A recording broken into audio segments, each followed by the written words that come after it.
Getting to the Truth in This Art. I am your host, Rob Lee, and this is going to be a little bit of a special edition. Have a guest here. Is it true? I have you down as the Visual Arts Director for Creative Alliance, Thomas James. Yes, that is true. See, I like to at least say the title and is it true, question mark? Yeah. Because I find that people have a lot of different things that they do. So I'm going to give you the floor.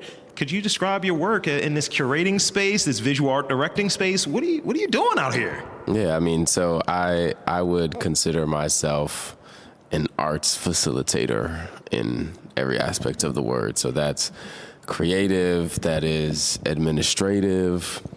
So what I curate exhibitions, I consult on artistic endeavors, I critique artists' work and essentially help them to build their portfolios, build whatever it is that they're looking to do. I'm a spokesperson for the arts. I'm a spokesperson for what the arts can do, et cetera, et cetera. So again, I like to, and I stole that from a friend of mine, Derek Adams, just being a facilitator. So. Yeah, I guess I'd say that's my title. I mean, it's a long title. It's a weighty title. It's an important title. And, following you on Instagram, we met through the fine folks with the Hot Sauce Artist Collective. Yes, indeed. Big shout out to Alpha. And shout out. The folks. You're a cultural protector, too. That's what I saw out there. Yes, indeed. So what does that mean to you, though? Speak on that a little bit. Yeah. So when it comes to culture, I mean, I don't play around. So I'm not in the business of pandering. I'm not in the business of doing things that don't have any equity behind them. I don't just let people come into this thing of ours that we call the culture and just either run amok or just come in and, just to get some clout or come in to be praised. When I say culture protector, that means I'm tuned into the culture. I'm paying attention. I'm always willing to learn. And I call it as I see it. I call out people that are doing things wrong, and I praise people that are doing things right. So that's a major thing. That's a major thing of mine. And I think that's important to have people that are out there that are just not necessarily barriers, but people that was you sure this is what you should be doing? 100%. And acknowledge, because some of these spots, some of these places get a little cliquish, and it's just this is not a club for you. If people are contributing to it in a positive way and just representative of what it's supposed to be, then they should have a space. They should be a part of the conversation, a part of the aforementioned culture. For sure. So the culture, to me, when I think about it, I think of us. I think of Black people. Yeah. And I got some questions for you, though, since we're here to talk about a upcoming exhibition, for one. Yes. So we have some questions. I have a few that are related to African American art, Black art. Good. So you've been in this space, this realm of working with Black artists, being in the various roles that you're in for years. How many years have you been involved in this kind of realm? Probably about 6-ish years.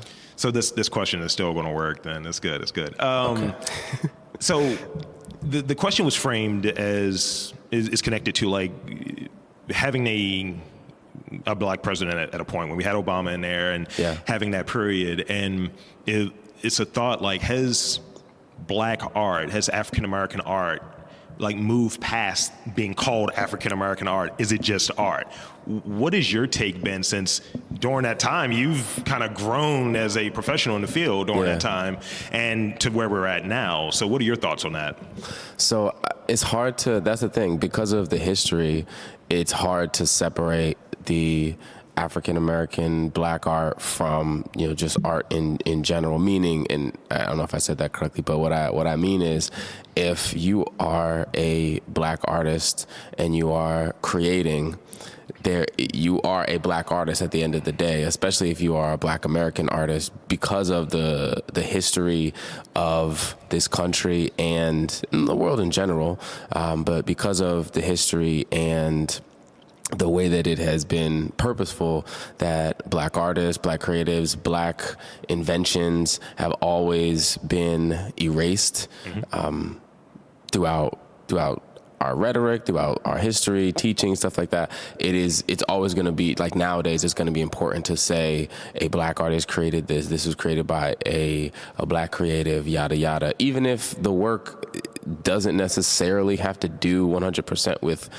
being Black, just because a Black person created it, which makes it important, and it makes it so that you should mention that a Black person created it. Does that answer the question? No, yeah, it does. And I agree with that. I think when that's not pointed out and that's not declared, it's just like, oh, it's assimilated. And it's just like, you're now a part of this kind of Borg in a Star Trek sort of way. It's a part of this Borg of, this is now all of our art. No, It hasn't always been that. Right. It's been either erased or it's in some ways been co-opted. Whether it be, especially like in kind of more of the, not necessarily in the fine arts realm to my understanding, but especially in the pop culture and pop art sort of realm, it's like, oh, well, yeah, we do this too. It's like, no, that's demonstratively Black. That's ours. And that's where the term culture protector comes from, because I don't let people just, just for an example, now that trap beats and large bass is now in all this music and now it's pop culture, like, no, we're not going to forget where it came from, who popularized it. And that's the thing. If you're going to use anything that's Black, you need to show respect and you need to be equitable. So that speaks exactly to what I meant by that term from your earlier question. Yeah, like you have music from back in the day and you'll have, oh, this is world music. Nah, I thought it was just music. It's just music now. Nah, you can't do a reggae song. Sorry, your dry dreads. They're not, and they're not called dreads. So let's be real. Not to bury the lead further, but let's describe a project that you're really excited that you're working on. Let's describe that. Yeah. So you want to talk about Bright? I do want to talk about Bright. Okay. All right. And we're not talking about a Will Smith movie either. I never finished that. I never saw the end of that. But yeah, so right now we're sitting in the Creative Alliance main gallery, and we're sitting amongst the artwork that makes up a show that I've curated, and it's called Bright. This is a project that I'm very excited about. I've been working on it for a little while, and I'll let you ask the questions. But it's a show that has 10 Black artists that are from the the Maryland area, mainly DC area, DC and DC metropolitan area, and of course Baltimore. I think it's 6 Baltimore artists. 3 artists that are in DC and 1 that's in PG County, and so the show is all about bringing light, if you will, to histories and culture and to narratives that essentially haven't been talked about or have been mentioned in a way that hasn't been equitable or in a way that does not shed the right light on the individuals involved. And this show it's very important that these topics are talked about through the lens of Black people. So we need to be the ones that are telling our stories and giving our narratives, because the feelings and the nuances that are at play, they're going to be best described through Black artists. So that's kind of the main thing that this show is about.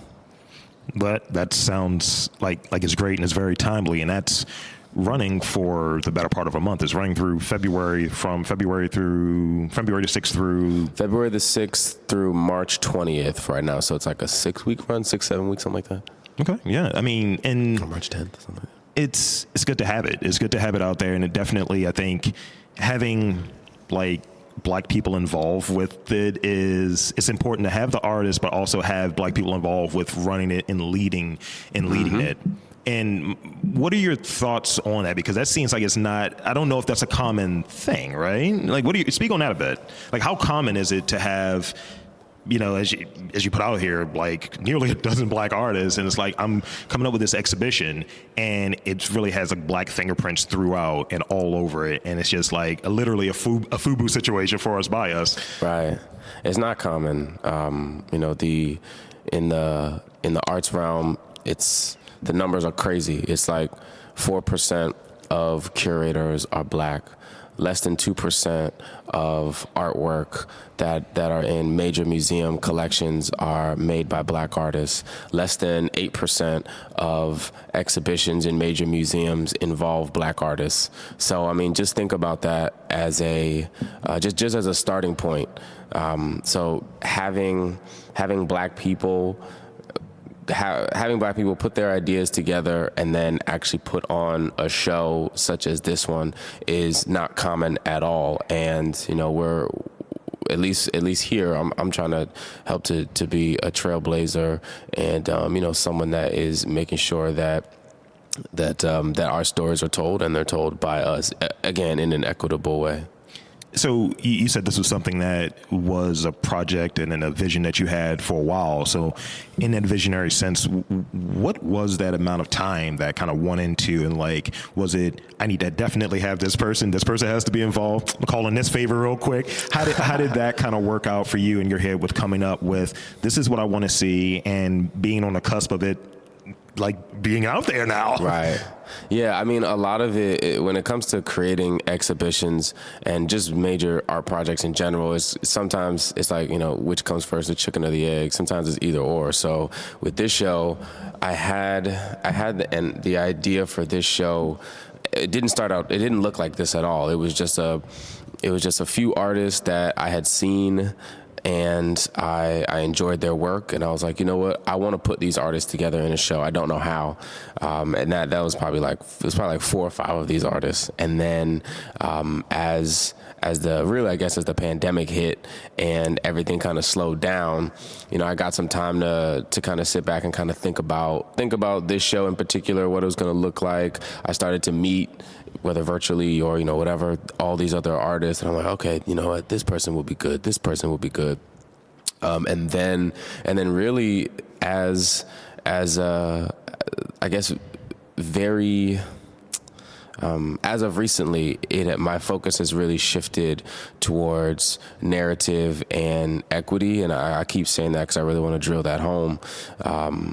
And so from there I was like, okay, you know what? Let me develop this idea a little bit more. What do I like all of these artists? I like the ideas behind their works. Let me put it all together in a pot and see how it comes out.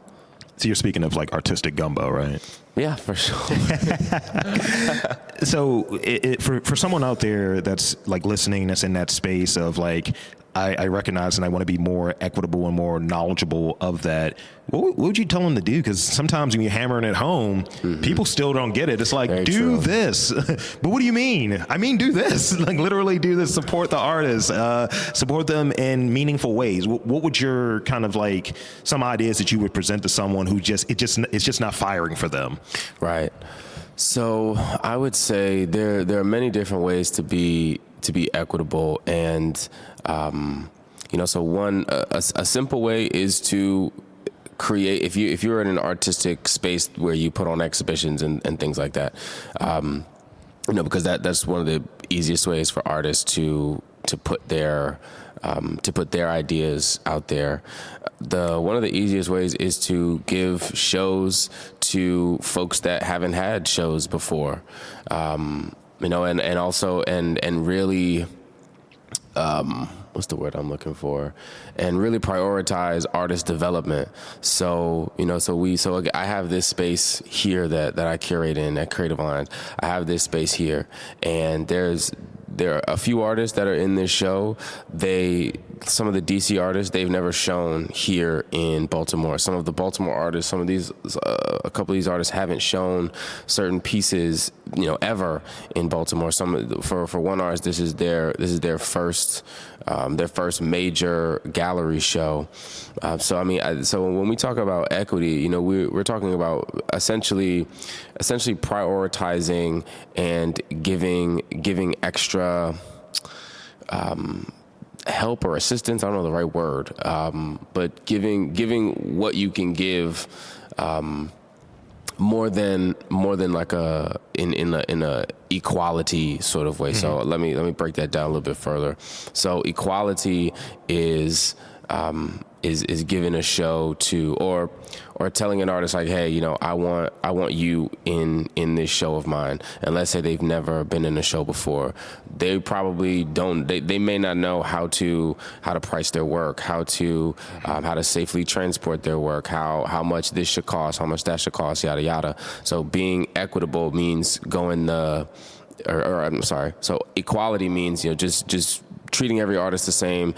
You know, you come into the show, you know, whatever. But if someone needs more assistance or, you know, or specialized attention or whatever, that means that you need to use your resources to say, okay, you know what, I'm going to take time out of my day to help you develop your vision a little bit more, or I'm going to tell you to go here and buy this so that you can transport the artwork. I'm going to reimburse you for your transportation. I'm going to help you transport it. You know, just it can be a bunch of different things, but really the idea of equity is helping so that people are actually on an equal footing rather than just giving everyone the same thing, because people have different needs, especially, and you know, this is coming from a Black curator, especially when it comes to Black artists that may not have had the opportunities that other artists of different backgrounds and things may have had. So they might not have as much experience or as much development in this realm. So just really going out of your way to help this person or prioritize this person over other folks is kind of what I mean when I say equity. Yeah, I mean, to me, it's what I'm hearing, at least, and that's from my knowledge of knowing you, and you know, this just in the conversations we've had and communications we've had, that's a thing for you. That's big for you. You've, you know, pointed me in directions. You offered to make connections for me, and just when we linked up and spoke with like Alpha, it was just, that's what it was. That was the energy. So I definitely commend you for that, and appreciate you. So in that space of being a curator, you've seen so many different things, and I would assume you have like some of your pieces that you have some pieces of your own that, so not that I'm going to steal this from you. Yeah. Because, you know, what would you say is like one of your like most valued and prized like possessions that you've curated, that you've had for yourself? Oh yeah.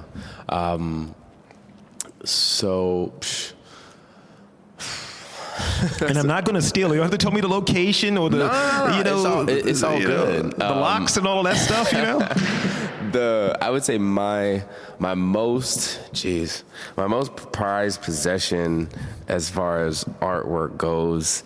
And I mean, I have so many pieces from so many artists, especially Black Baltimore artists in particular. But I will say that probably my most prized possession would be a piece by an artist. He's actually from Brazil, but we met here in Baltimore, and I curated a solo show of his at the UB Blake Cultural Center. Yeah. His name is Zé Palito, and I bought a piece from him in that show, and it is it's a young Black man who's a boxer, and but he has this pink background and then these sunflowers, and I mean the piece is almost as big as me. So you know, and I love that piece. I have it right in my bedroom back at my house.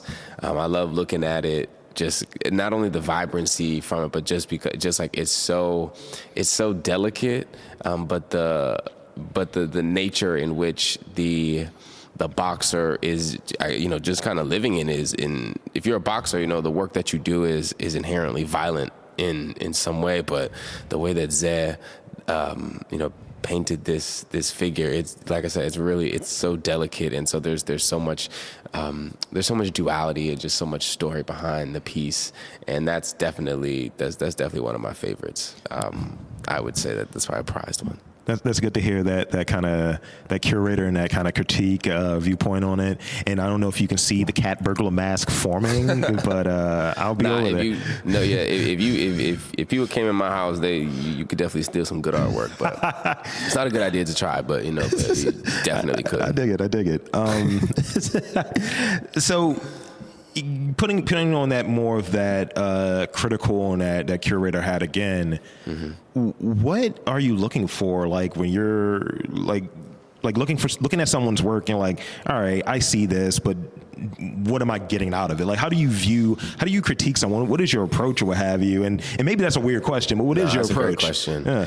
So, I think this is, I love doing critiques with artists. One of the major things that I look at is, and talking about stealing, I say this, and it's from one of my mentors, Dagmar Painter. She said, you have to be able to look at it before you can see it. So, the first thing that I'm always going to look at is, how does it look? Is it something that I would enjoy looking at? The way that you use your colors, the way that you have made these figures, the way that the way that things are conjoined and things like that. Is it something that I'm going to want to put up on a wall, or even if it doesn't go up on a wall, put it in a space, and I want to look at it, even if it's something that is disgusting and just shredded to bits and whatnot. Like, do I want to look at it? If the answer is yes, then we're gonna have a ton to talk about. If the answer is no, then I might, which is rare. I will say that it's normally rare. Then we can talk about technically how you're doing things. But I'm not really a technical guy in general. My background is not in art at all. So normally I would say, because most of the people that I'm critiquing are normally folks that have some sort of background in art, whether they're self-taught or through university or whatever. But so normally it's going to look decent. So that means that the main thing that I'm going to be looking at is, yes, what am I getting out of this piece, but also what are you getting out of this piece as the artist? Yeah. I've done critiques for and I'm talking art from around the world, and that just looks completely different. So let's take this show. Let's take the Bright show to start off. So you will see in a lot of these works, almost all of them actually. I think it is all of them. All of them are figurative in some way, shape, or form. There's a portrait aspect of it in all of these works, and they're all beautiful. But when you look at these works, what are you communicating? What are you saying to the audience? And then also what and then once I kind of get that from the artist, I also love to talk to them and say, what are you getting out of it? Is this something that because consistency is important? So is this something that you can keep doing? Like, are you feeling this? Is this for you? Because you could create one magnificent piece of art, and you just did it because someone gave you the idea and you executed it and it looks great. But are you able to communicate what this means to you and say why it is so important to you?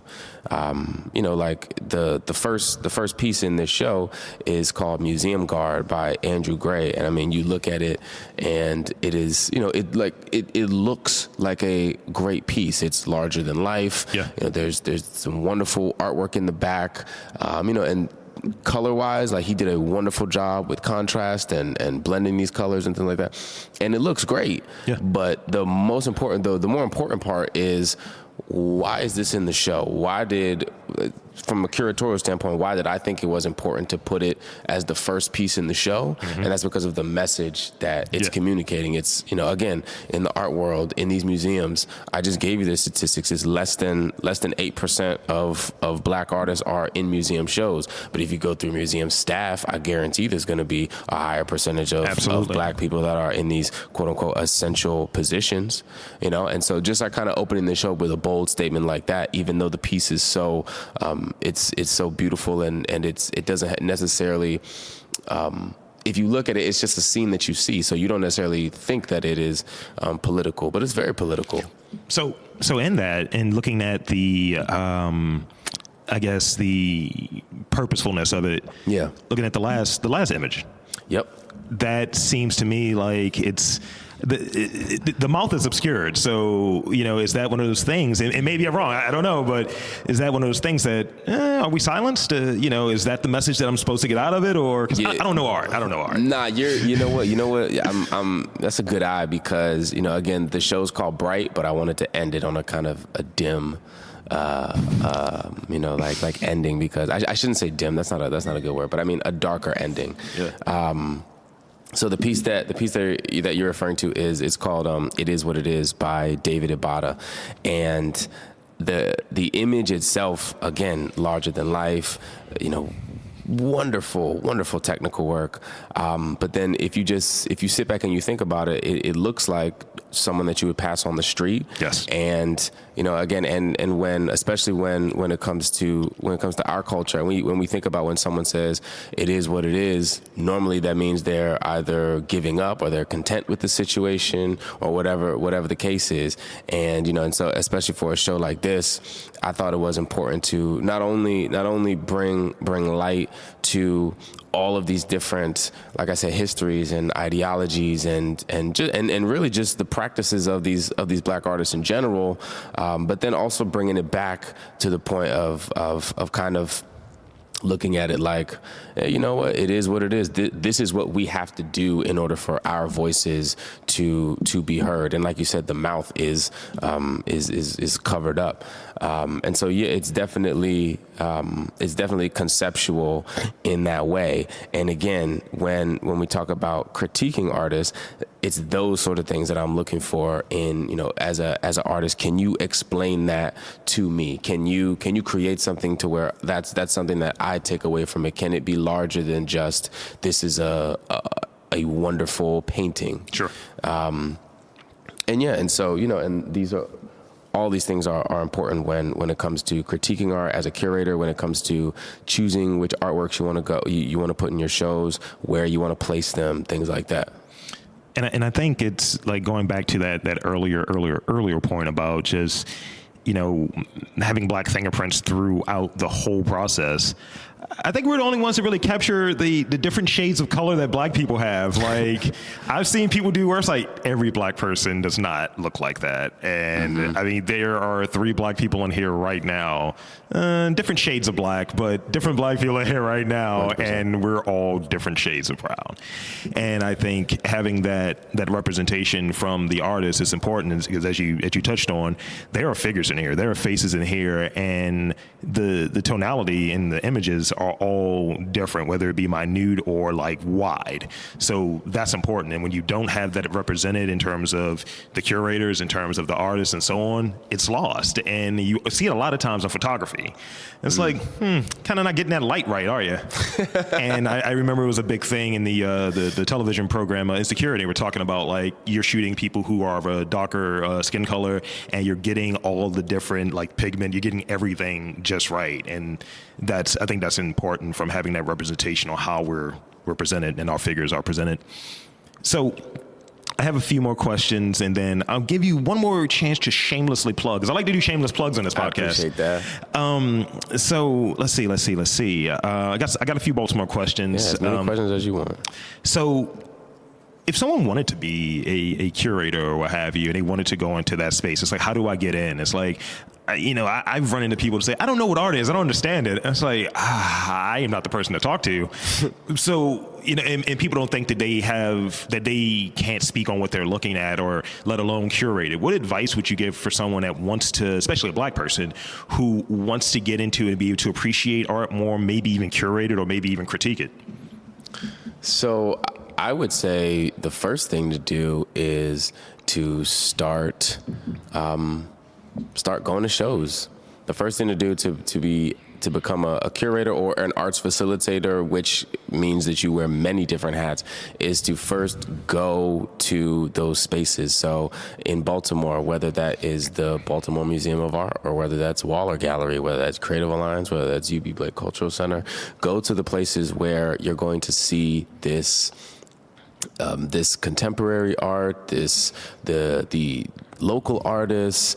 If you're going to the museums, you're going to be seeing artists from throughout the world, throughout time. Go to these spaces and really try to understand what's going on. Connect with the curators and the artists and things like that. Because if it's one thing about anyone in the arts, is that people love to talk about art. So art and a lot of times politics.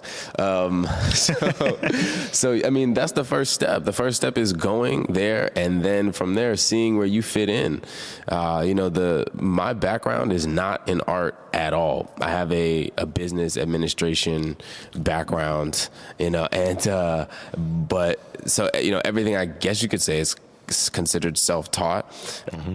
But that comes from connecting with folks, going to these spaces, interning places, doing things, on a kind of like an independent grind, things like that. So that, I would say, that's definitely the first step. And then from there, again, you got to get in where you fit in. And if there's not space for you, then you got to make space. So that means that you're gonna, let's say you want to do a show. If you want to do a show, shoot, you can take a bunch of pieces that, when I say take, I mean visually, like, in your mind, you can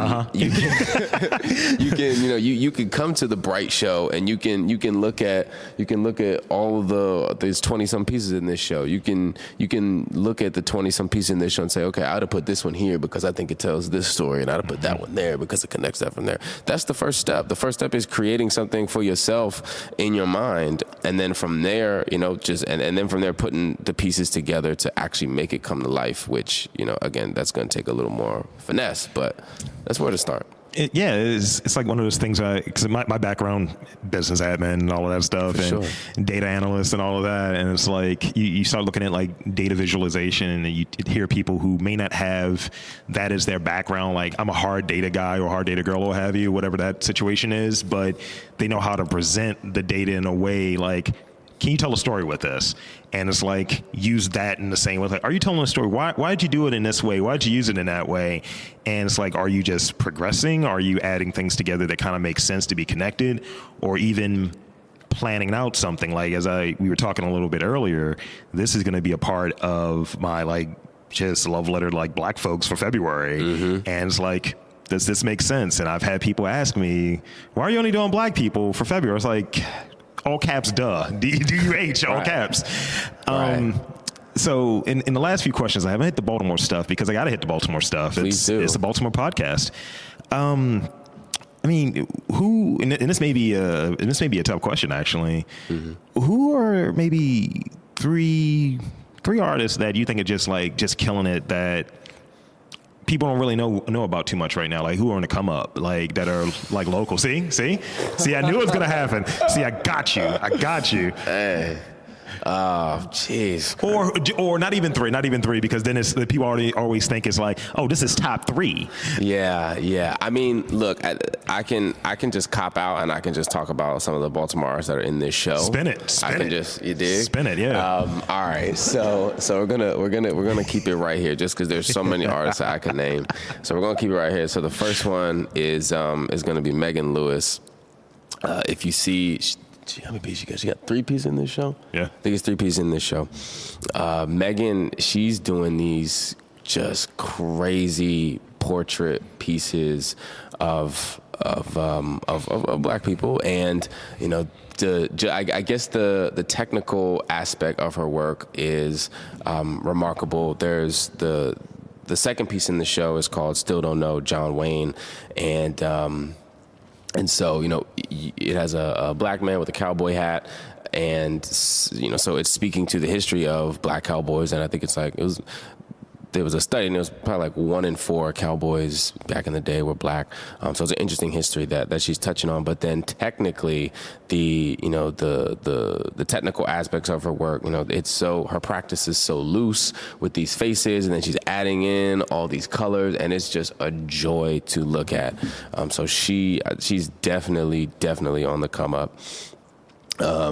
Who else is in this show? And it definitely pops from like the amount of gray that is in the first image to guard, and then moving in that you get this vibrancy and this yellow, what have you, and then you get the lines. Yes.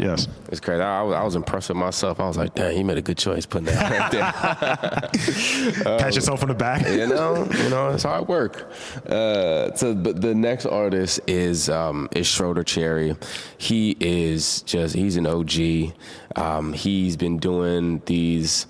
If people are familiar, he had a show at City Hall where he exhibited his Porter series and his barbershop series, the Pullman Porters from the railroads, those series, and so the work that he does is a lot of it is most of it's on wood.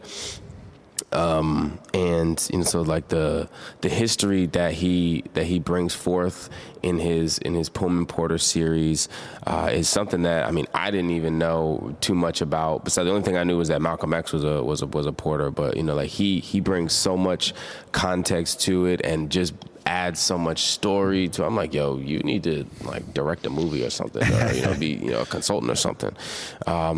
But the work itself is crazy, and he's really out here. You can really see his work like everywhere throughout the city. People love his work, and throughout the DMV in general.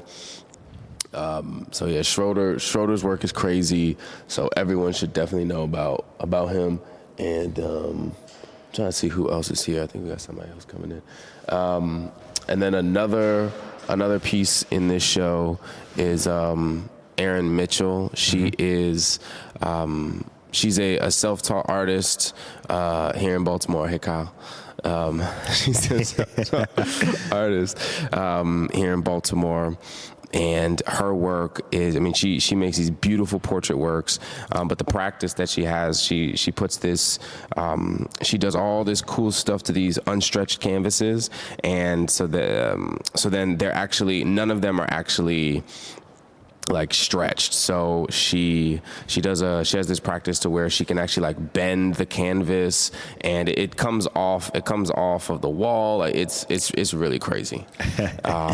So I'd say those are some artists that are in this show, bright, and they're definitely coming up in Baltimore for sure. Yeah, the music in the time of Corona that definitely popped for me, and I was like, huh. I was like, that's about right. That's about right. I like the colors, the way how it's presented, and it's great. And it reminds me of just other things I've seen, and it's also looking fresh at the same time. So it's great. So the last question I have is the last Baltimore question, and this is the hard one. So of all the places in Baltimore where you can get seafood. See, I see. This is gonna burn you out. This is gonna blow you out. Okay. Where do you get your crab cakes from?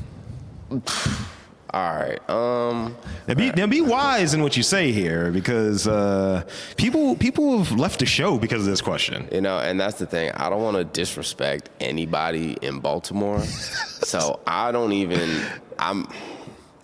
Because I've had people cop out and say, I don't eat crab. And I was like, I saw you online with a crab cake on your plate. I was gonna say I wasn't gonna say that I don't eat crab. That's not what I was gonna say. But I was going to say that I'm a shrimp kind of guy. Okay. So there's a spot. Hold on, let me pull up the name. And I order from this spot all the time, and I don't actually know the name. It's an R. You know the place Our House. Yeah. All right, so it's there. And it's a soul food seafood restaurant. Maybe it's called soul food seafood. I don't know exactly how you think it.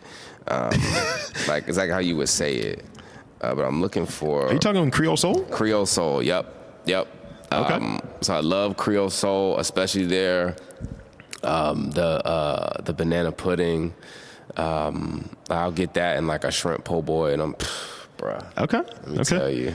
I'm good when I have that. I'm like, yo, like that's my spot. Because I went there by accident, and then I was just, because any most of the time if something says soul food, or like especially soul food with seafood, I'm like, all right, bet, like I'm in there, and then that's kind of like my go-to out here. Okay. Yeah, I mean, I've had their shrimp and grits. I get shrimp and grits there, so it's just that's my test. If I go to your place and you have shrimp and grits on the menu, I'm going to try it, and then I'm going to be a little bit of a heel if it's not good. It's like, this is ill-conceived. We got a food critic. I might be. I have some friends who's like, why aren't you writing? So in the last few moments here, I want to thank you again for agreeing to do this podcast and for us to set this up. This is cool. Thanks for the hospitality and getting to see this like dope exhibit, like exhibition before anyone else is seeing it. So. Hey. I feel like baller status. My girlfriend is over there, and I'm like, yeah. You are very welcome. We had to pull some strings, but you are. So, shamelessly plug, and again, thank you for coming on. Yeah. No, I mean, well, first off, let me thank you for agreeing to come and do this and ask really insightful questions.